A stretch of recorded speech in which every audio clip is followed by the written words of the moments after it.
falar assim que a gente sente orgulhoso por estar entre a gente, mas uma bagagem forte que esse orgulho transcende até as nossas divisas, porque uma pessoa que tem um gabarito muito grande, até uma representação nacional, que é o Dr. Oswaldo Zago. Quero cumprimentá-lo. Dr. Oswaldo, satisfação novamente, hein? Doutor João, a satisfação é toda minha. Eu venho com muito prazer aqui participar do programa e sempre que o senhor convidar, estarei aqui presente para debater algum assunto do interesse da cidade, algum assunto e falar com coragem, com clareza, para que a gente possa, de alguma forma, tentar mudar alguma coisa, conceitos que nós vamos falar sobre isso hoje, conceitos negativos que vêm prejudicando o nosso país há tanto tempo, né? Então eu venho aqui agradecer ao senhor mais uma vez essa oportunidade e dizer que, da mesma forma, tenho muito apreço pelo senhor, muita estima pela sua pessoa. Obrigado. Oswaldo Zago é titular aqui do programa. Doutor Oswaldo, eu queria falar de um assunto, de uma empresa nossa que é a Petrobras, uma das maiores empresas que é orgulho do país, mas é que está nesse momento agora passando por assim, dificuldades, porque aqueles que lá dentro poderiam transformá-la e mantê-la, a grande empresa brasileira, tentou até em determinado momento afundá-la. Eu colocaria o seguinte: essa operação Lava Jato, como é que o senhor vê isso aí? Em determinado, as circunstâncias disso, em determinado momento a gente vê o seguinte, que foi um assalto à Petrobras. E agora está aí em mais de 98 milhões só até agora. A gente não sabe aí à frente o que vem mais. Talvez a ponta do iceberg só. Eu queria saber isso do senhor, doutor Oswaldo. Essa operação Lava Jato e a implicação disso para nós aí brasileiros e a repercussão negativa disso também fora do país. Não tenha dúvida, isso, doutor João, um escândalo internacional que denigre a imagem do nosso país, tira a credibilidade do nosso povo e essa credibilidade vem sendo corroída ao longo dos anos, das décadas, né? Então, o brasileiro acaba, na verdade, sofrendo consequências com isso. Quando ele viaja para fora, ele percebe isso, até em tom irônico, somente os europeus, americanos, acham que o brasileiro realmente não é um povo sério, porque acontecem coisas como essa e muitas outras. Não estamos falando aqui de um partido em especial, outras situações, outras agremiações partidárias também, em algum momento da história também apresentaram problemas de corrupção também. Mas nessa envergadura, da forma como se vê hoje, realmente causa espécie, causa espanto ver aonde nós chegamos com tudo isso. Então a consequência, em primeiro lugar, é a imagem do Brasil. Em segundo lugar, a consequência, o que é? O impacto no nosso bolso. Sim, porque evidentemente alguém vai pagar essa conta e nós já estamos sentindo isso com o aumento dos combustíveis aí em valores realmente que ferem o nosso orçamento, causam impacto no nosso orçamento doméstico, no nosso orçamento familiar. Então essas são as duas primeiras consequências. A terceira, eu acho que é a falta de credibilidade do próprio povo com relação aos poderes constituídos. Não que o Poder Judiciário não esteja agindo, ele age e tem agido fortemente, como aconteceu no Supremo, recentemente com a condenação dos mensaleiros. Mas o povo perde a credibilidade no poder constituído, quer dizer, no Estado propriamente, né? Nos nossos governantes, naqueles que são os nossos mandatários. Então essa perda de confiança gera também desânimo, gera consequência também para o mercado de modo geral, para a Bolsa de Valores e também para a cultura do povo, né? A gente realmente tem que ter um apego maior cívico, né? De civilidade, de amor à nossa bandeira, à nossa pátria. Então quando nós verificamos coisas como essa, realmente isso causa um abalo, sem dúvida nenhuma, grande para todos nós. Mas o povo, doutor João, aqueles que mais precisam são os mais afetados. Sim, verdade. Eu vi uma estatística agora, nos últimos dias, foi divulgada inclusive na UOL, que que se não houvesse corrupção no Brasil, o brasileiro seria 27% mais rico. Rico, verdade, é. Então isso é um absurdo, quer dizer, se tem um número, já existe um mapa da corrupção e o impacto que ele causa no povo brasileiro. E quando ele causa um impacto, ele tira oportunidade, essa perda de oportunidade é algo irreversível. Então vamos imaginar o seguinte, a pessoa precisa de um exame, precisa de um tratamento. Se houve a corrupção, o dinheiro foi desviado, esse dinheiro não chegou onde deveria chegar. Sim. A pessoa não consegue fazer o tratamento, não tem acesso ao remédio, não tem acesso ao exame e às vezes até à informação, né? Porque a falta de oportunidade gera também o quê? Falta de informação. Daí ele acaba sofrendo consequência irreparável, que é ou a debilidade permanente da saúde dele, quer dizer, um impacto na saúde dele de modo geral, ou até a morte. Então você tem um indivíduo da família aí falecendo, isso causa um impacto, uma destruição às vezes familiar, quando se perde um pai, uma mãe, um arrimo de família, né? Então essa consequência realmente é gravíssima, de perda de oportunidade e da irreversibilidade dessa perda. Você não consegue reparar quando há um impacto, e o senhor como um grande médico que é experiente sabe disso, mas um impacto, uma sequela decorrente de um mau tratamento ou de um tratamento tardio, ele é irreversível em muitos casos, né? Então isso que é terrível imaginar. Talvez a saúde seja o setor onde exista realmente sofre e que exista uma irreversibilidade, né? Então nós estamos torcendo para que tudo isso seja apurado, que o Poder Judiciário, o Tribunal de Contas, o Ministério Público apurem com rigor, como tem acontecido nos últimos tempos aqui no Brasil, né? Mas tem mais um dado, doutor João, para te passar. De cada R$10 desviados aqui no Brasil, é uma estatística também recente, sim, apenas R$1 é recuperado e isso demora 5 anos para acontecer, olha, em média. Pois. Então se perde 9, mesmo que a justiça faça um trabalho forte, rigoroso, às vezes a pessoa que fez a apropriação, ele não tem bens para suportar uma indenização, ele não tem mais bens, ele já desviou tudo aquilo, ele já é um laranja, isso foi cair na mão de terceiro que não se consegue nem estabelecer o destinatário final do dinheiro sujo, né? Do dinheiro que era limpo e virou sujo. Então, nem sempre se consegue recuperar. Então, para cada R$10, apenas um é recuperado depois de 5 anos. Então, isso é um dado terrível, terrível. E nós temos que mudar, doutor João, no meu modo de ver, nós temos que mudar esse padrão de corrupção. Claro. Nós temos que mudar. Então eu ouvi outro dia um amigo meu dizendo o seguinte, mas esse partido aconteceu isso. Mas no outro partido também aconteceu. Mas não importa, isso não serve de argumento. Verdade, não é porque um matou que nós vamos matar. Isso. Não é porque um roubou que nós vamos concordar com um roubo menor. E o roubo, seja ele de R$1 milhão, de R$1, de R$100, todos eles são condenáveis e tornam o indivíduo que o realizou um bandido, um elemento desprezível na sociedade. Então, é lógico que quanto maior o valor, maior o dano causado à população, ao erário público. Mas não deixa de ser ladrão aquele que furta R$1, que desvia, que faz apadrinhamento de pessoas, de funcionários que são cabides de emprego, que paga comissão, que ajeita para o compadre, entendeu? Aquele que faz a licitação fraudada. Então, todas essas modalidades aí significam, em última análise, corrupção. Toda a utilização irregular ou indevida ou inadequada do dinheiro público é corrupção, gera danos e gera morte. Então, no caso da Petrobras, realmente nós ficamos pasmos com esse resultado. E concordo com o senhor, doutor João, parece que isso é apenas a ponta do iceberg, parece que isso é o que foi descoberto. Verdade. Eu acho que o tumor deve ser muito maior do que se imagina. E pior ainda, e quantos casos devem ter ocorrido em todos os setores que nunca chegaram à tona porque ninguém denunciou? Concordo plenamente. Eu faço um retrocesso um pouquinho, vamos lembrar daquele caso do juiz do Tribunal Regional do Trabalho, Nicolau dos Santos Neto, condenado, que já cumpriu pena. Que ele fez? Ele, como presidente do tribunal, realizou uma série de ações no sentido de desviar valores, não é?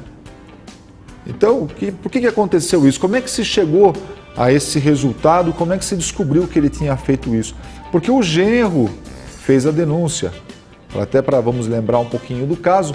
o genro estava separando da filha dele e houve uma disputa ali com relação à partilha, ele endureceu, não quis chegar num acordo que o genro queria, Sim. e daí o genro foi lá, conhecia tudo, detonou, né?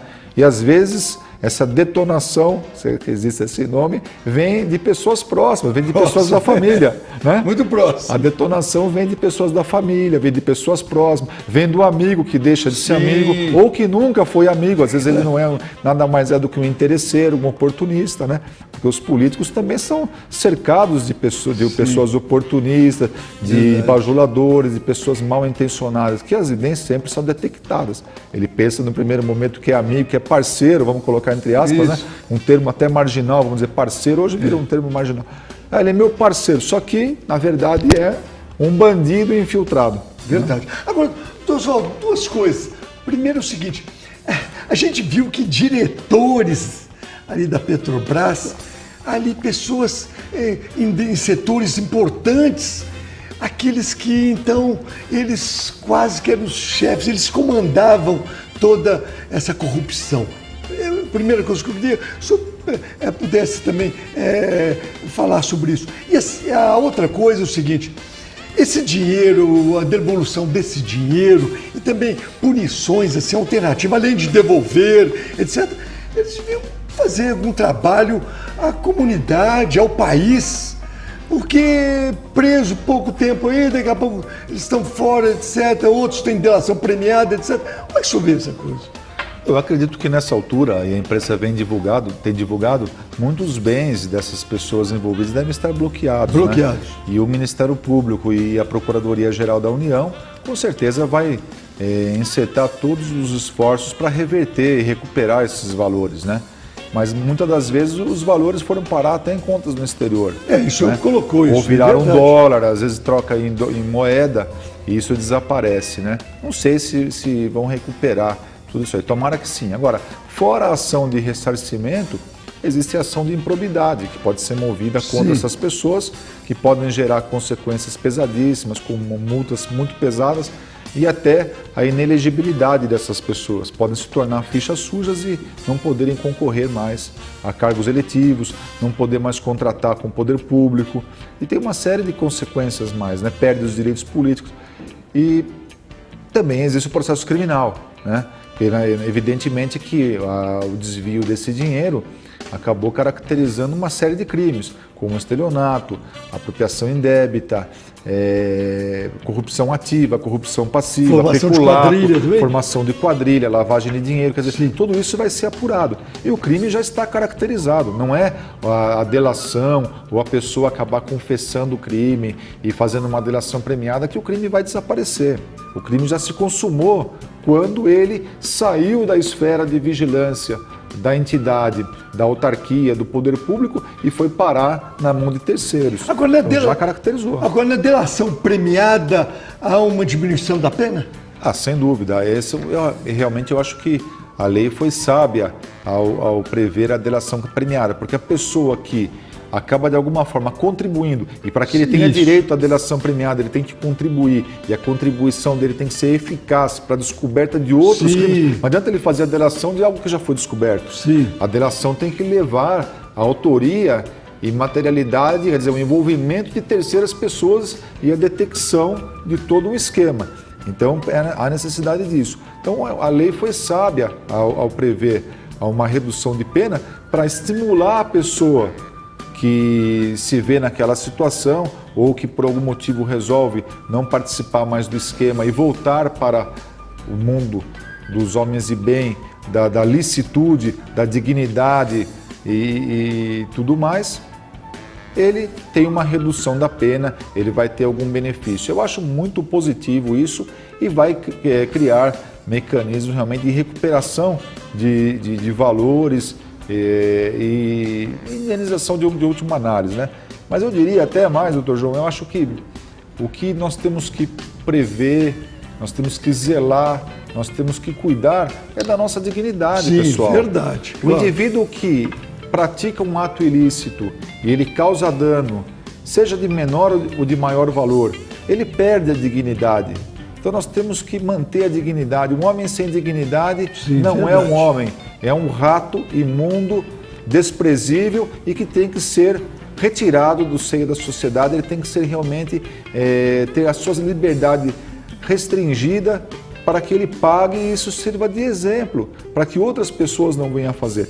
Porque a condenação, seja ela de prestação de serviço, como o senhor bem colocou, que é a melhor alternativa de todas, ou a privação da liberdade, ela vai ter um efeito profilático e também pedagógico. Pedagógico. Ele Verdade. limpa, ele tira aquele Sim. indivíduo da sociedade e para que ele vá cumprir e arcar, e nem que ele não se recupere, ele tem que pagar pelo que ele fez de alguma forma. Porque muitos não se recuperam, voltam para o mundo do crime, né? Mas alguns se recuperam, mas ele tem que pagar para que sirva de exemplo e para que ele tenha uma retribuição para o mal que ele causou. Agora a gente vê aí que a Justiça, quer dizer, o Ministério Público e a própria Justiça, eles, além de apurar, tem pena, tem punição, etc. Assim mesmo, aí eu queria, se eu pudesse comentar isso, tem pessoas que continuam aí nesse crime aí, que a gente chama aí até de pessoas abastadas, de colarinho branco, etc., mostrando que às vezes, com aquela coisa, entre aspas, que o crime compensa. A gente sabe que o crime não compensa. Como é que o senhor vê isso? Claro que não compensa. Em primeiro lugar, a pessoa que comete o crime perde o respeito dos familiares, dos amigos, Sim. dos funcionários, das pessoas com as quais ele convive. Então eu acho que perder o respeito, perder a dignidade, a pessoa está perdendo tudo, né? Perder a autoestima, eu acho que não tem preço. A dignidade de um homem não tem preço, né? Agora, o crime não compensa. E eu acredito, doutor João, nos poderes constituídos, acredito, Sim, tenho que acreditar, porque eu, na condição de advogado, eu tenho que acreditar, Claro, e acredito claro. de verdade.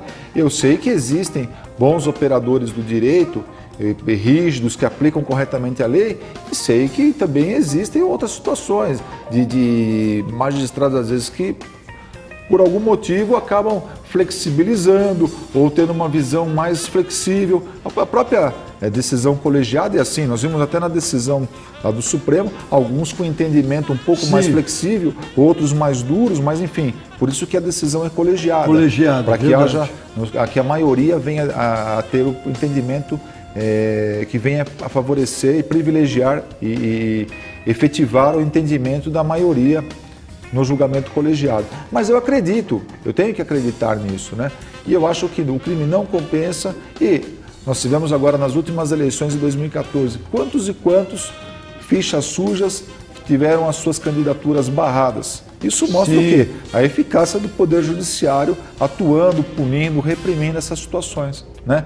Indivíduos que deixam de concorrer, possivelmente nunca mais retornarão ou jamais serão eleitos pelo povo, né? Porque se ele já foi impedido de concorrer porque ficha suja, será que o povo vai dar um voto de confiança caso venha terminar o período de inelegibilidade e ele possa se candidatar de novo? Não sei. Penso que não, não é? Penso que não, porque quando se dá um voto, se está assinando um cheque em branco, é uma procuração em branco para que aquela pessoa faça uma gestão do nosso dinheiro por um prazo mínimo de 4 anos, né? Então eu quero ter a convicção de que o poder público funciona, de que as instituições e o poder público funcionam efetivamente, a justiça funciona e que o crime não compensa. E nós temos, doutor João, que mudar esse padrão. Sim, verdade. Definitivamente de tolerância com o crime organizado. Agora, o senhor acha que essa coisa de jeitinho brasileiro já vem uma questão assim de suborno e de corrupção? Eu acho que a corrupção existe no mundo todo, doutor João. Quem trabalha lá fora, no mercado exterior, ou que trabalha com importação, sabe disso. Isso Sim. existe. Mas eu acho que não com tanto impacto, com tanta força como acontece aqui. Prova disso uma estatística recente, como eu falei, Sim, que se verdade. não houvesse corrupção no Brasil, o brasileiro seria 27% mais rico. Então eu acho que realmente nós estamos ultrapassando os limites de média, digamos assim, Sim, se é que verdade. existe isso, de média de corrupção no mundo, né? Mas a lei de Gerson já está vigorando, mesmo antes da sua edição, que foi na década de 70, 80, não sei, que surgiu aquele comercial, coitado do Gerson, uma pessoa maravilhosa, grande campeão Foi mundial. feliz naquele momento. Não Não, ele, o marketing que colocou aquilo, e eu sei que até ele sofreu com isso depois, né? Ele sofreu. Uma pessoa maravilhosa. Mas a lei de Gerson, antes dela vigorar, acho que é o único caso de vigor retroativo e anterior à vigência da lei. Ela já existia, ela só foi realmente promulgada, digamos assim, a partir daquele comercial do Gerson. Do Gerson, né? Mas é lamentável. Nós, doutor João, que amamos o nosso país, né? Olhamos para aquela bandeira maravilhosa do Brasil, e não é demagogia o que eu falo, eu sou um patriota fervoroso. Quando eu vejo esquemas desse, todo o tempo aparecendo, pipocando no noticiário, às vezes a gente até tem um arrefecimento, parece que esfria um pouco aquele patriotismo, a gente fica pensando, será que nós vamos conseguir mudar isso? Será que o Brasil tem jeito? Né? E isso é muito triste, porque nós temos filhos, né? Temos nossas famílias aqui nós construímos nossas vidas, né? Verificarmos escândalos e mais escândalos todos os dias. Parece que quando a coisa chegou no fundo do poço, vem uma coisa pior. Quando a gente pensa, olha, não tem mais como piorar, parece que aparece um futuro fato preocupa, novo, né? Preocupa bastante. Inclusive ontem fui a São Paulo para um compromisso e tive dificuldade para retornar. Primeiro pela chuva, falta de oportunidade. Né? Se não se tem um esquema de escoamento da água, não se faz um investimento como deveria ser feito. Eu sei que algum investimento é feito, mas não como deveria. Porque não tem sentido uma capital. Por que isso não acontece em outras capitais do mundo? Chove, né? Alagou tudo. Eu estava em Santos para retornar. 2 problemas. Primeiro, enchente. Segundo problema, bandidagem atuando fortemente com manifestações. O que eu tive que fazer? Dar um tempo, esperar para voltar e, ao retornar, fazer um caminho daí alternativo pela Radial Leste, porque senão não conseguiria chegar. Resumo, cheguei às 2h30 da manhã em casa. Que coisa. Isso daí o que é? Falta de oportunidade. Né? A incúria do poder público, né? Um país rico como o nosso, de minério, de recursos naturais, com um povo maravilhoso, uma extensão territorial continental, nós temos que nos deparar com problemas básicos de falta de saneamento, falta de um escoamento de água, falta de saúde, pestes que ocorrem, dengue. Um país como o Brasil, tão rico, ainda sofre com coisas que já estão superadas, que vêm de países até do 4º mundo, se é que existe isso, o 5º mundo, né? Da África, enfim, onde existe esse tipo de peste. Nós temos isso aqui e já redobra a preocupação agora no período de calor. Né? É uma pena, doutor João, nós temos que manter esse patriotismo e pensar em dias melhores. Agora, como que a gente faz isso? De 2 formas, com o voto, na minha opinião, e realizando boas ações na nossa vida pessoal. O senhor, como médico, que é um médico dedicado, cuidadoso, o senhor fazendo isso, continuando agindo dessa forma, o senhor vai estar fazendo um bem para a sociedade de modo geral, dando exemplo, né? Cobrando exemplo e dando exemplo. Então, nós podemos sim reverter o quadro dentro da nossa casa, no nosso bairro, no nosso emprego, enfim, dando exemplo e realizando boas ações. Só assim nós vamos conseguir, acredito, que reverter esse quadro, porque parece que é algo realmente enraizado na nossa cultura, lamentavelmente. Lamentavelmente. Mas olha aí, doutor Oswaldo Zago, sempre estar aqui com a gente debatendo temas importantes aí, não só aí aqui no nosso estado, na nossa região, mas temas nacionais que é importante. Por isso a presença do doutor Oswaldo Zago aqui, sempre a gente gosta de debater e a população sente a sua falta aqui. Doutor Oswaldo, eu agradeço e quero que a gente volte a debater outros assuntos. Doutor João, foi um grande prazer e uma honra, eu tenho orgulho de participar do seu programa. E daria só um último recado. Eu acho que nós temos que nos informar. Eu converso com muita gente e verifico que pessoas que são bem instruídas, têm nível de escolaridade alto, não se informam, não leem jornal, não sabem o que está acontecendo. Não tem ideia, por exemplo, qual que é o orçamento do seu próprio município, não tem ideia de qual que é a previsão orçamentária, não tem ideia de quanto se gasta na Câmara, qual que é o salário do vereador, qual é o salário do prefeito, quanto ganha o secretário, não tem a mínima noção, né? Quanto se gasta, quanto se arrecada, né? Só para ter um dado importante também, houve uma divulgação recente também nas redes sociais e na internet de modo geral. Bragança tem um dos valores IPTU mais caros da região, né? Ele perde para litoral e para alguns setores, alguns locais da capital.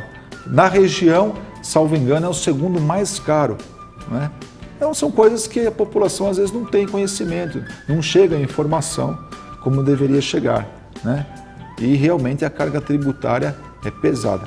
É isso aí, olha, doutor Oswaldo Zago, como eu falei, estará aqui com a gente debatendo outros temas. Doutor Oswaldo, um abraço, espero a gente voltar então, como eu falei, a debater outros temas, sempre de muita importância para todos. Doutor João, seu programa cada vez melhor, com a penetração cada vez maior, e é um veículo de comunicação de credibilidade, sobretudo, porque eu até digo aos senhores telespectadores, todas as vezes que aqui estive, nunca me foi pedido para falar ou deixar de falar alguma coisa. Sempre me foi dada liberdade para falar e eu, evidentemente, acredito que só vale a pena fazer uma entrevista quando se fala o que se pensa. Não adianta a gente chegar aqui e o que será que é politicamente correto falar, o que será que vai agradar A ou B ou C. Eu acho que a gente tem que ter um compromisso com a verdade. E falar o que vem do coração. Não adianta a gente preparar nada. Tanto que a entrevista é totalmente à vontade, não é preparada, não é ensaiada, não é nada disso. Então, a gente poder falar para a pessoa que está em casa, que vê a gente na rua, que é nosso amigo, nosso cliente, o nosso padeiro, enfim, né, as pessoas da banca de revista, é muito gostoso ouvir. As pessoas comentam depois, ouvi você na televisão, gostei da entrevista, você falou uma coisa que realmente eu penso, ou comecei a refletir a partir daí. Lógico que aqui ninguém é dono da verdade, ninguém quer aqui se arvorar como dono da verdade ou como uma razão absoluta. Claro que não, mas eu, na medida do possível, de acordo com a minha consciência e da minha cidadania, eu acho que eu tenho a obrigação de, tendo essa oportunidade de participar do programa, poder falar o que eu penso, e isso nunca me foi negado. Claro, obrigado. Aqui, o Oswaldo, como eu falei, titular aqui do programa. Bom, nós vamos a um breve intervalo e voltamos já já. Atualidades, terça-feira, a gente volta.